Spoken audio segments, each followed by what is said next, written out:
Morning, good afternoon, welcome to my channel. আমি Somali. চলুন আজকে ব্লগটা শুরু করি। আজকে একেবারে রেডি হয়ে গেছি, কোনো প্রিপারেশন নাই। দীপন এখনো তার সব গুচ্ছে গাড়ির মধ্যে এদিকে ওইদিকে।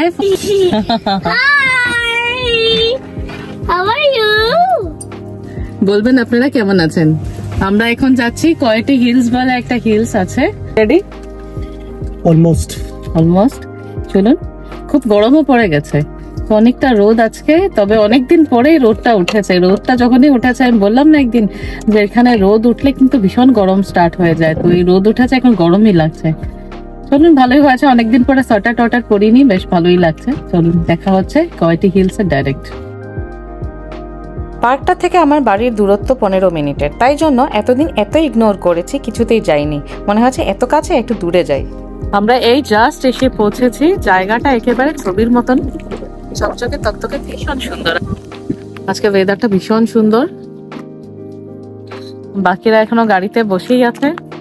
আমার মনে ওরা যাবে না। যাবে কি? আমি চলে যাচ্ছি। পার্কটায় ঢুকতেই দেখলাম এখানে একটা পার্কের পুরো সম্পূর্ণ ম্যাপ আছে, আর এখানে অনেকগুলো ব্রোশার রাখা আছে, তাই জন্য পার্কটায় কোন জায়গায় কি আছে তা বুঝতে একটু অসুবিধে হয়নি। যেহেতু এটা একটা রিজনাল পার্ক, তাই জন্য এটার প্রবেশ মূল্য $5 আমাদের দিতে হয়েছে। আমাদের ক্যাপ্টেন আগে আগে চলছেন, আমরা পেছনে পেছনে। এই পার্কটা একটা ইন্টারেস্টিং বিষয় আছে, কি জানেন তো? একটু হেঁটে গেলেই নাকি সমুদ্র দেখা যায়। কি জানি বাবা, চোখে না দেখলে বিশ্বাস হবে না। এই যে এখানে বিখ্যাত পপি ফ্লাওয়ার, দেখুন কি সুন্দর ব্লুমিং হয়েছে।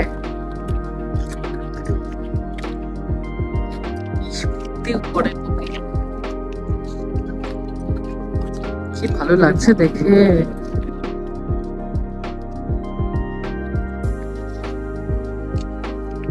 দূর থেকে দেখে মনে হচ্ছে ধান ক্ষেত।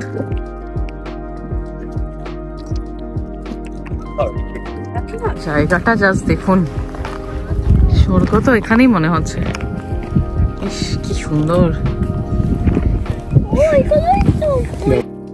কি জঙ্গল দেখুন। না না, ওই উপরে ক্লাইম্ব করব না।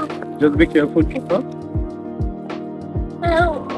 ওই উপরে ক্লাইম্ব করব না। আহা, এখন আসল জায়গাটা দেখাই, কি সুন্দর। বাহ, ওই উপরে ক্লাইম্ব করব না। মনে হচ্ছে আমি কোনো বাগানে চলে এসেছি। ভাবা যায় এগুলো সব ওয়াইল্ড ফ্লাওয়ার। ন্যাচারালি হয়েছে। হ্যাঁ, এগুলো ন্যাচারালি হয়েছে। এই ফ্লাওয়ার্স গুলো ন্যাচারালি হয়েছে। নোবডি মনে হচ্ছে আগুন জ্বলছে, এরকম লাগছে রোগটা।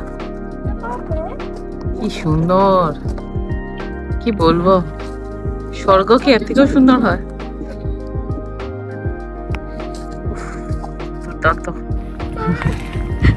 ফটো উঠানোর প্রিপারেশন চলছে। এই যে আমার সাহসী শেঠ ছেলে।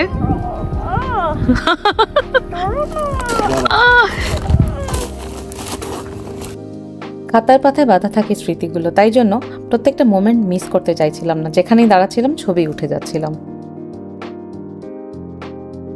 দীপন আর শ্রেয়ান ভীষণ এক্সাইটেড, ওরা আগে আগে চলে গেল। তারপরে ওরা যাওয়ার পরে আমার রিয়েলাইজ হলো আমার নিজেরও যাওয়া উচিত। এত সুন্দর জায়গা, প্রত্যেকটা মোমেন্ট এনজয় করা উচিত। আজকে আমার মনে হচ্ছে আমি কেন এতদিন ইগনোর করলাম। এত সুন্দর একটা পার্ক আমার বাড়ির কাছে, আমার বিশ্বাস হচ্ছে না। আমি কোথায় কোথায় না গেছি ওয়াইল্ড ফ্লাওয়ার খুঁজতে, এদিকে ওইদিকে, অনেক জায়গায় ব্লুমিংও হয়নি, তাতেও গেছি।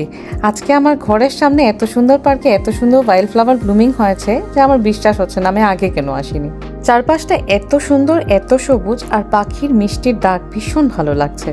এই লালচে পাহাড়টা দেখে আমার শুধু বারবার মনে হচ্ছে এটা যেন লাল পাহাড়ির দেশ। এই পার্কের সৌন্দর্য এতটাই যে আমাকে বারবার মুগ্ধ করছে। এখনো পুরো পার্কটা আমি প্রবেশ করিনি, কিন্তু যেদিকেই যাচ্ছি কোনো না কোনো রং আমাকে ভীষণ অ্যাট্রাক্ট করছে। একদিকটা সবুজ, একদিকটা এরকম লাল হয়ে আছে, ফুল ফুটে আছে, ভীষণ সুন্দর। একটা পাখি কি সুন্দর বসে আছে দেখুন। এই পাখিটার গায়ে রংটা কালো, কিন্তু পাখিটার গায়ে একটা কমলা রঙের একটা দাগ আছে। এই দাগটা আমার ভীষণ ভালো লাগে। পাখিটার নামটা আমি ঠিক জানি না, আর পাখিটা গান গায় ভীষণ সুন্দর। এটা একটা ছোট লেক। এই লেকটায় অজস্র এই পাখিগুলোকে দেখতে পারলাম, কিন্তু খুব ইচ্ছে ছিল পাখিগুলো যদি উড়ে যায়, ওই দাগটা খুব সুন্দর লাগে তখন, কিন্তু পাখিটা কিছুতেই উড়ে যাচ্ছে না। তো মনে হলো আচ্ছা বাবা নিশ্চিন্তে বসে থাকুক, আমরা একটু পার্কটা ঘুরে আসি। এবারে যাচ্ছি সমুদ্র দর্শনে। শুনেছিলাম যে সমুদ্র খুব কাছে, কিন্তু আমার বিশ্বাস হচ্ছে না হেঁটে কি সমুদ্র দেখা যাবে। এই পার্কটা এত হাওয়া কি বলবো। এই যে পাহাড়ের গায়ে একটা ডিজাইন দেখতে পাচ্ছেন, বুঝেছেন এটা কিসের ডিজাইন? আমিও ফার্স্টে বুঝিনি। সামনে গেছি, তারপরে দেখলাম পাহাড়ের গায়ে যে ঘাসগুলো লেগে আছে, ওই ঘাসগুলো হাওয়ার সাথে দুলছে, আর দূর থেকে দেখে মনে হচ্ছে কিসের জন্য একটা ডিজাইন হয়ে গেছে। ঢাকের তালে কোমর দুলে তো শুনেছিলাম, বাবা হাওয়ার তালে এইভাবে পাহাড়ের ঘাস উঠতে থাকে, এটা আমার ফার্স্ট দেখা সেরা অনুভূতি। 20-25 মিনিটের মতন হাঁটলাম, তারপরে সত্যি সমুদ্র যেন উকি দিচ্ছে, আর এক ঝাঁক পাখি দেখুন আমাদেরকে ওয়েলকাম করতে চলে এসেছে। সূর্যের আজকে ভীষণ তেজ জানেন, তার জন্য আমার মনে হয় বায়ুদেবকে অসংখ্য ধন্যবাদ যে আজকে এত হাওয়া না থাকলে কিছুতেই পার্কটা ঘোরা সম্ভব হতো না। দুধারে সমুদ্র আর আমরা মাঝে হেঁটে যাচ্ছিলাম, কি যে দুর্দান্ত লাগছে কি বলি। এই সমুদ্রটাকে আমার সমুদ্রের চাইতে লেক বেশি মনে হচ্ছে। দেখুন দুধারে এরকম শস্য ফুল ফুটে আছে, আর কি যে অপূর্ব লাগছে, হাওয়ার সাথে দুলছে। তবে আমার মনে হয় রাস্তাটা একটু ভালো থাকলে ভালো হতো, রাস্তাটা তেমন ভালো নয়। দীপন আর শ্রেয়ান আমাকে নেভিগেট করে নিয়ে যাচ্ছিল। আমার হাঁটতে একটু টাইম লাগে, আমি আস্তে ধীরে হাঁটি, আমি এদের মতন এত তাড়াতাড়ি হাঁটি না, তো তাই জন্য আমি পিছনে পিছনেই থাকি। হাঁটবো না বলে অনেক হাঁটা হয়ে যায় এইসব পার্কে, তাই জন্য আমি বেশি এন্থু দেখি আগে আগে আমার এনার্জিটাকে লস করতে চাই না। আজকে শনিবারে সকাল ব্রেকফাস্ট করে একেবারে লাঞ্চ সাথে নিয়ে বাড়ি থেকে চলে এসেছি। এই সুন্দর পাখিগুলোকে দেখুন, কি সুন্দর ডুরাকাটা, এরা মাছ খেতে এসেছে এখানে। বৈচিত্র্যময় এই পার্কটার প্রত্যেকটা মোমেন্ট মিস করতে চাই না, তাই যেখানেই দাঁড়াচ্ছিলাম ছবি উঠেই যাচ্ছিলাম। এই অচেনা পার্কটাকে জানতে শুরু হলো আমাদের পথ চলা। রেয়ান অনেকটাই ছোট, কিন্তু ও তাল মিলিয়ে আমাদের সাথে অনেকটা হাঁটতে পারে, সেটা সত্যি ভালো লাগে। তাই জন্য আমরা যেখানেই যাই প্রত্যেকটা জায়গা খুব ভালো মতন ঘুরতে পারি। আমরা হাঁটতে হাঁটতে যেখানে চলে এসেছি, এখানে এসে দেখি সমুদ্রের মধ্যে আরেকটা রাস্তা গেছে, আর এই রাস্তাটাকে জানার জন্য যত আগে এগোচ্ছিলাম এত হাওয়া, দেখুন শেরহানের টুপি খুলে গেছে, তাও আমরা হেঁটে হেঁটে যাচ্ছিলাম। ভীষণ ঠান্ডা কি বলি। এই ক্যালিফোর্নিয়ার ওয়েদারটা ভীষণ বিচিত্র, বুঝতেই পারি না কোন জায়গায় কখন ঠান্ডা লাগবে আর কখন গরম লাগবে। যখন প্রিপারেশন নিয়ে যায় যে আজকে ঠান্ডা হয়তো লাগবে না, সেখানে গিয়ে দেখি খুব ঠান্ডা। তো গাড়িতে সবসময় একটা কিছু জ্যাকেট সোয়েটার রেডি রাখি, যদি মানে ঠান্ডা গরম কিছু একটা লাগে প্রয়োজন তো আমরা বের করে নেব। কিন্তু আজকে মুশকিলটা হয়ে গেছে, গাড়িটা অনেকটাই দূরে, আমরা অনেকটা পথ হেঁটে চলে এসেছি, এবারে যা লাগবে সেটা আনাটা একেবারেই মুশকিল। আপনাদের এই ছবিটা দেখে কি মনে হচ্ছে জানি না, আমি হেঁটে যাচ্ছি, আমার ফিল হচ্ছে আমি যেন ধনুষকোটি ব্রিজটা ক্রস করছি। দুধারে সমুদ্র, আর এই রাস্তাটা যেটা হয়ে আছে এটা কিন্তু ন্যাচারালি সৃষ্টি হয়েছে, কোনো ম্যানমেড নয়। দূরের পাহাড়টা দেখুন কি সুন্দর লাগছে। অনেকটা পথ আমরা চলে এসেছি, ওই যে রাস্তাটা দেখা যাচ্ছে ওইটা দিয়ে আমরা এত সময় হেঁটে আসছিলাম। একটা জিনিস খেয়াল করে দেখুন, এই সমুদ্রে কিন্তু সেরকম ঢেউ নেই, আর জলের রংটাও কিন্তু নীল নয়, এটা যেন একটু হালকা সবুজ। কিছু এগিয়ে যেতে একটা পাখির সফলতা বা বিফলতা যাই বলুন, তার একটা ছবি চোখে পড়ল। পাখিটা অনেকক্ষণ থেকে চেষ্টা করছিল, নিচে নিশ্চয়ই কিছু মাছ ফাছ দেখেছে, ও খাবে, কিন্তু এত হাওয়া দেখতেই পাচ্ছেন পাখিটা কিছুতেই ল্যান্ড করতে পারছে না, ও বারবার ওর জায়গা থেকে বিচ্যুত হয়ে যাচ্ছে, ঠিক যেন রবার্ট ক্লাইভের গল্পের মতন। তবে তার আলটিমেটলি মাছ খাওয়া হলো কিনা না সেটা দেখার মতন দাঁড়িয়ে থাকার আমাদের সময় একেবারেই ছিল না। আমরা এখান থেকে বেরিয়ে আসলাম, প্রচণ্ড ঠান্ডা আর এত হাওয়া যে মনে হচ্ছে বাবা এখান থেকে চলে যাই। আর মেন প্রবলেম হয়ে গেছে কি জানেন তো, দুই ধারে এরকম সমুদ্রের জল, আর শ্রেয়ানকে নিয়ে হেঁটে যাচ্ছিলাম, ভীষণ ভয় লাগছিল, কারণ যারা যারা পার্সোনালি শ্রেয়ানকে চেনে তারা জানে শ্রেয়ান কতটুকু শান্ত। একটাই রাস্তা, যে রাস্তা দিয়ে আগে হেঁটে আসছিলাম সেই রাস্তায় আবার ফিরে যাচ্ছি। এই পাহাড়টা দেখুন কি সুন্দর।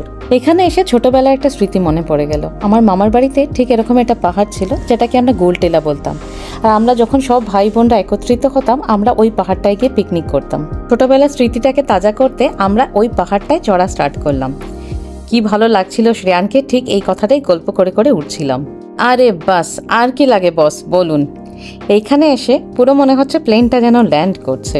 মাঠ ঘাট সমুদ্র পাহাড় মেঘ সব যেন মিলেমিশে একাকার হয়ে গেছে।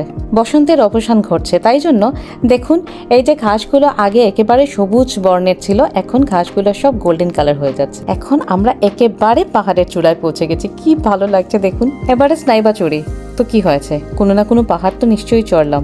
দেখুন আমরা কত উপরে উঠে গেছি।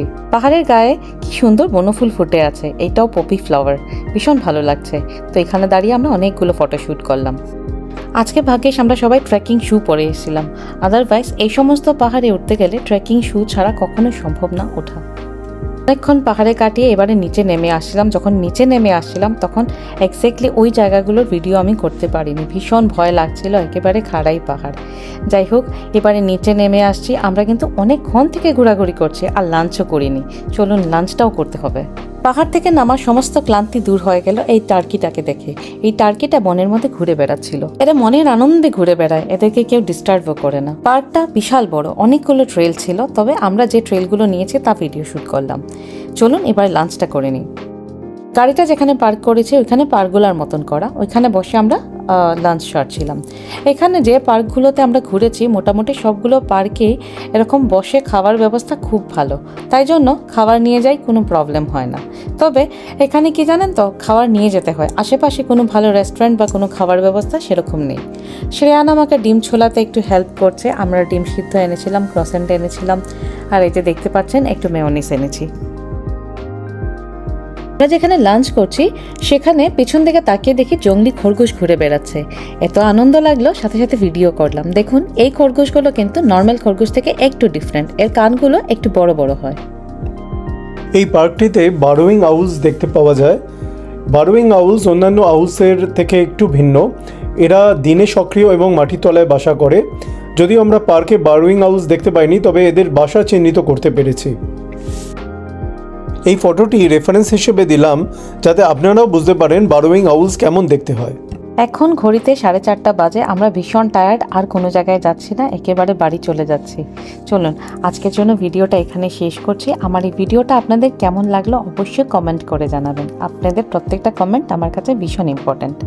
আর যারা ফেসবুক থেকে আমার এই ভিডিওটা দেখছেন তারা প্লিজ আমার পেজটাকে ফলো করে দেবেন, তাহলে এরকম আরও ভিডিও দেখা যাবে। আপনারা প্রত্যেকে ভালো থাকবেন, সুস্থ থাকবেন, দেখা হচ্ছে পরবর্তী ভিডিওতে। আজকের জন্য টাটা।